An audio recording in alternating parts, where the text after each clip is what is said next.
हरगोविंद सिंह परिहार साहब, शरद पाठक,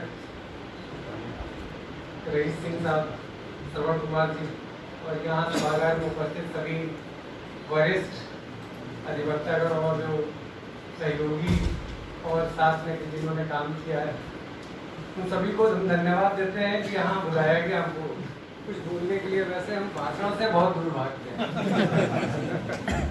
इससे पहले भी एक बार हम परिहार साहब को बता चुके हैं, लेकिन आज बोलने का काम लवंडिया साहब का है। बेहतर नहीं होगा कि पूरी सब बताना। लेकिन जहाँ तक ये हिंदी भाषा की बात है, हिंदी भाषा में जब हम लोग भाषा का इस्तेमाल करते हैं तो हम लोग ये देखते हैं आपस में एक दूसरे को जो अपने विचारों का आदान प्रदान करते हैं वो किसी लैंग्वेज से नहीं हो सकता। जब हम जितने अच्छे शब्दों का चयन करके और जितने अच्छे से हम अपनी बात को एक्सप्रेस करते हैं, और वो शब्दावली वो सबसे अच्छी हिंदी में ही है। और किसी पर्टिकुलर चीज को कहने के लिए हमें बहुत ज्यादा शब्दों का जोड़ तोड़ नहीं करना पड़ता। इसमें हर बात को कहने के लिए सीधे सीधे शब्द होते हैं। बस खाली पहले हमें ये लगता था कि इतनी अच्छी डिक्शनरी हिंदी में नहीं आती, लेकिन हिंदी की डिक्शनरी हमने परचेज की अभी पिछले साल, तो हमने देखा 2 वॉल्यूम में हिंदी की डिक्शनरी में, और वो ऐसे शब्द हैं कि जो सुनने में बड़े अच्छे लगते हैं और उसे समझने में भी बहुत आसानी होती है, लेकिन हम उसका क्योंकि इस्तेमाल नहीं करते।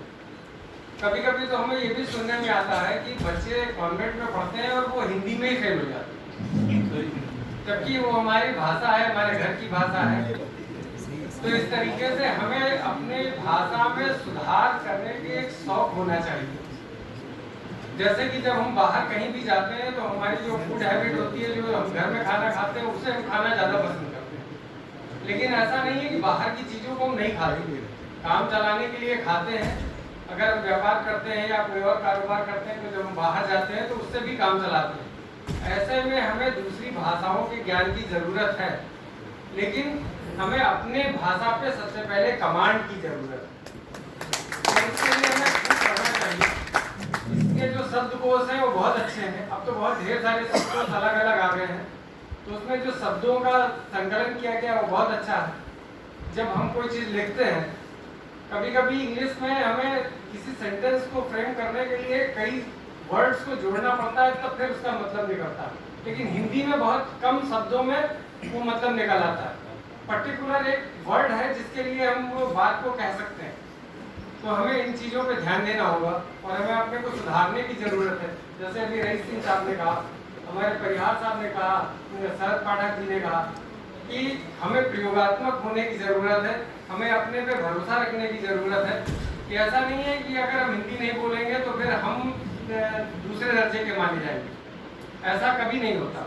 अगर आप में कॉन्फिडेंस है, आपने देखा कि इस समय ऐसा है कि आप अगर हिंदी में बोलते हैं, आप अपनी बात को अच्छे से रखते हैं, तो हमेशा वो अप्रिशिएट की जाती है।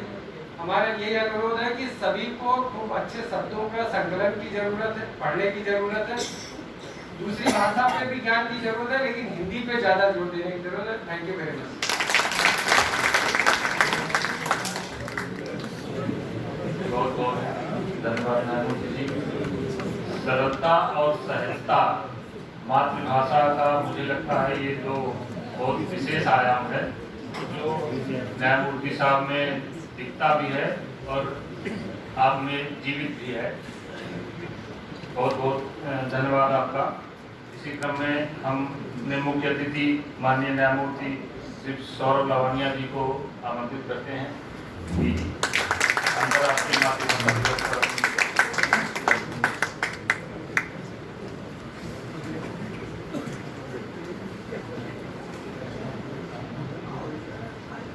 मंचासीन मेरे अनुज न्यायमूर्ति राजीव सिंह जी, अध्यक्ष अवतबाण एजुकेशन श्री एच.एस. परिहार जी, सचिव श्री शरद पाठक जी, डॉक्टर रईस सिंह जी,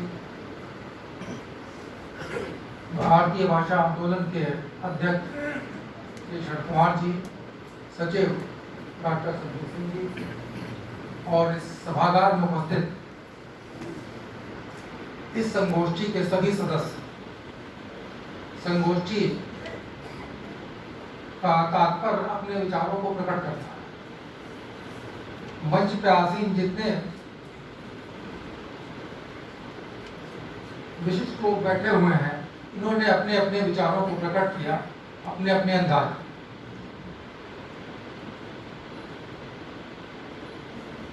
मैं स्वयं एक एक्सटेम्पोर वक्ता नहीं हूँ, इसलिए मैं अपने विचारों को प्रकट करने के लिए कुछ सूक्ष्म में लिख के लाया।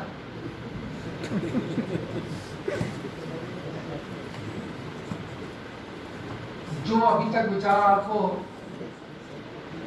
सभी लोगों से प्राप्त हुए हैं, उसी का कंटिन्यूएशन है। मैं ये कहना चाहता हूँ कि ये अंतर्राष्ट्रीय मातृभाषा दिवस यूनेस्को ने 17/11/1999 को घोषित किया कि 21 फरवरी को हर साल मनाया जाए, और इस समय वही पखवाड़ा चल रहा है। हम लोग इस सभागार में अपनी मातृभाषा के संबंध में अपने अपने विचारों को प्रकट करने के लिए उपस्थित।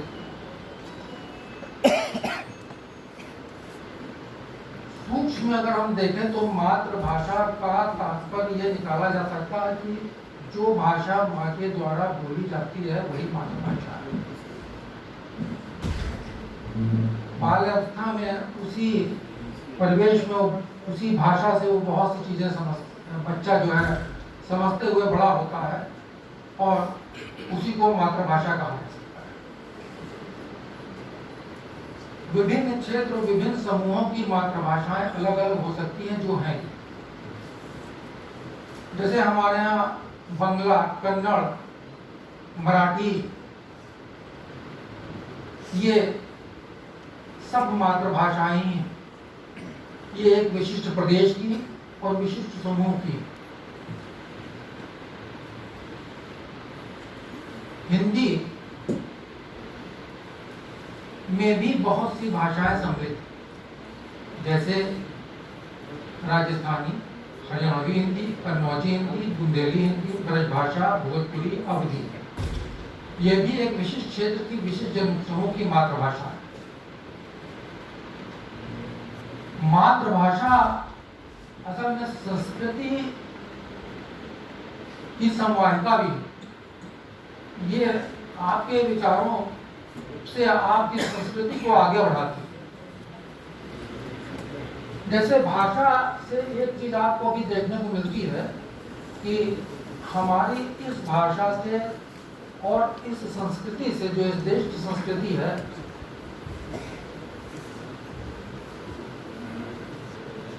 कुछ बड़े संत जो विदेश गए, उसमें भाषा और संस्कृति दोनों का प्रभाव हुआ। एक एग्जाम्पल के तौर पे जैसे इस्कॉन टेम्पल, उससे भी भाषा, इस्कॉन के सदस्यों से भाषा और संस्कृति दोनों प्रभावित हुए इस देश से बाहर। भाषा को हम लोग सिर्फ मातृभाषा कह के ही ना करें, उसको हम ये देखें कि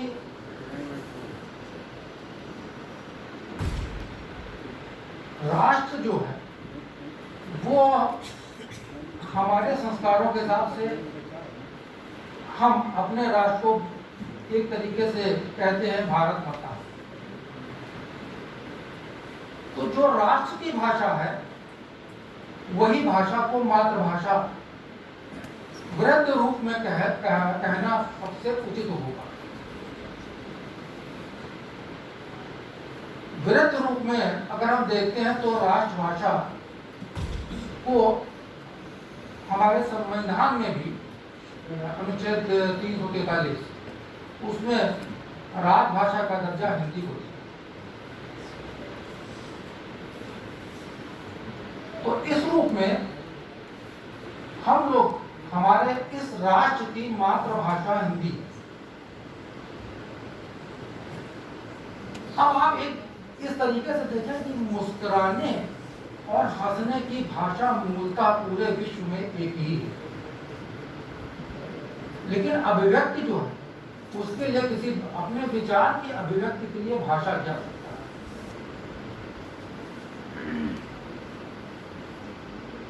अभिव्यक्ति, विचार की अभिव्यक्ति अपनी मातृभाषा में सबसे अच्छी हो सकती है, पूर्णता हो सकती है। उस अभिव्यक्ति से आपको पूर्ण आनंद भी आए। इसमें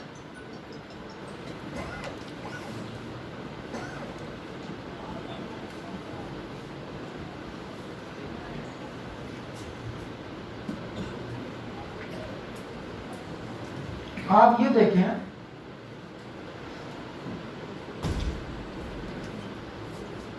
कि जैसे एक उदाहरण के तौर पे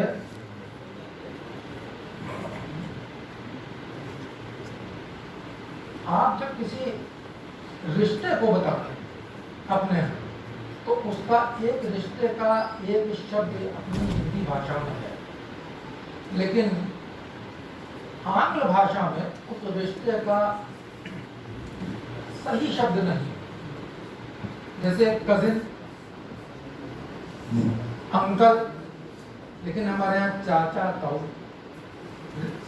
हर एक चीज का एक सही शब्द, उचित शब्द हमारी भाषा में।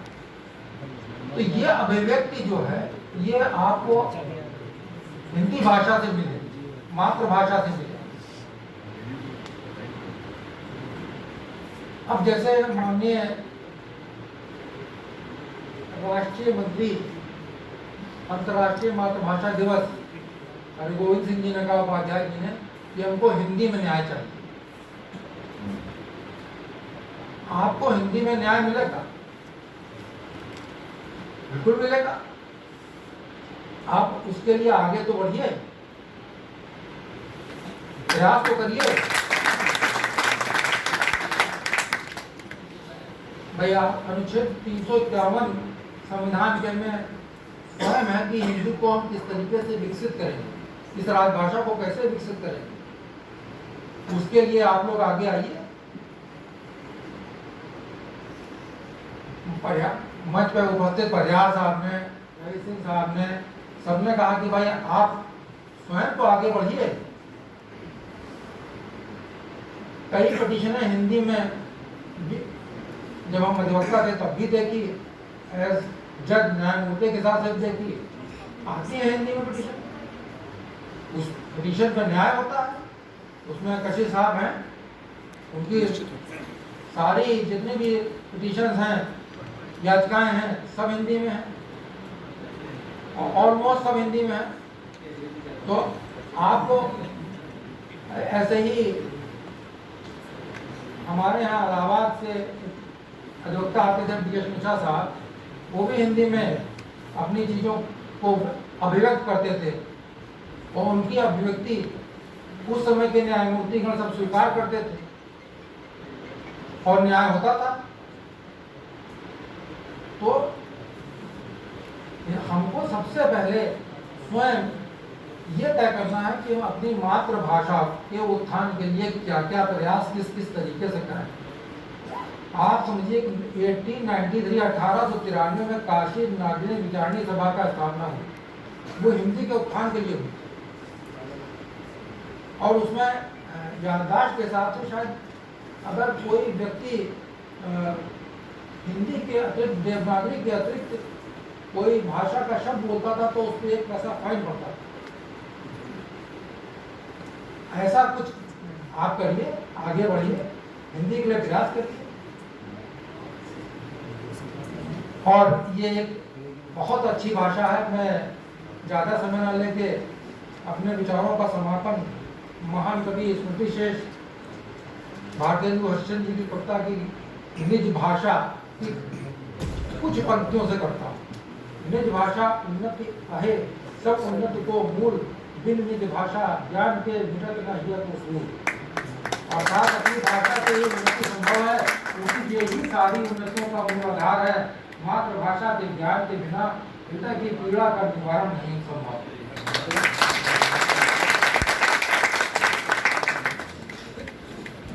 बहुत बहुत धन्यवाद न्यायमूर्ति जी। आपने जो साहस दिया है हम लोगों को, इसी की आवश्यकता थी। हम लोग आगे बढ़ चुके हैं। अब हिंदी में पिटीशन ले आने में कोई संकोच नहीं होगा।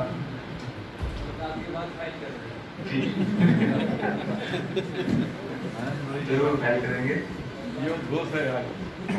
बहुत बल दिया आपने।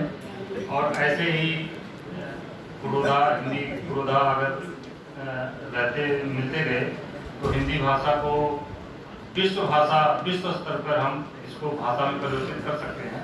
कोई बड़ी बात नहीं है। अंग्रेजी बोलने वाले बहुत कम लोग थे, लगभग 2%, आज पूरे विश्व में बोली जाती है। तो हम तो बहुत ज़्यादा हैं, तो पूरा विश्व क्या मंगल तक भी बोला जा सकता है हिंदी को। इसी क्रम में हम अपने अध्यक्ष श्री श्रवण कुमार जी से अनुरोध करेंगे कि धन्यवाद ज्ञापन कर कार्यक्रम को समाप्ति की ओर ले चलें।